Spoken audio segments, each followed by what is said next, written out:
এত কষ্ট করে মেহেদি মাখার পর যখন মেহেদির রঙটা খুব তাড়াতাড়ি উঠে যায় তখন আসলেই মনটা খারাপ হয়ে যায়।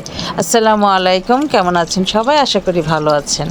আজকে আমি আপনাদেরকে একটা টিপস দেব, যেটা হলো যে মেহেদি মাখার পরে আপনি যদি এই জিনিসটা হাতে লাগান তাহলে মেহেদির রঙটা যেমন খুবই গাঢ় হবে এবং খুব তাড়াতাড়ি সেটা চলে যাবে না। তাহলে দেখুন পুরো ভিডিওটা।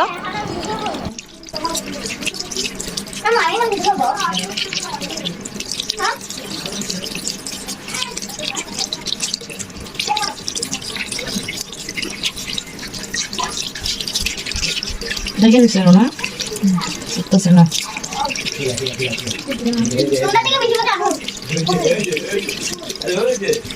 এটা বাবা এত সময় লাগেনি শিখতে।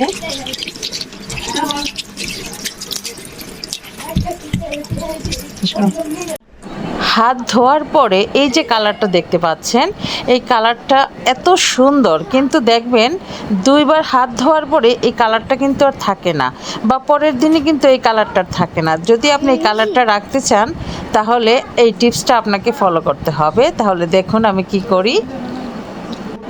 হাত ধোয়ার পরপরই আপনি যে কোনো ধরনের ভ্যাসলিন নেবেন। আমি মেরিল ভ্যাসলিন নিয়েছি।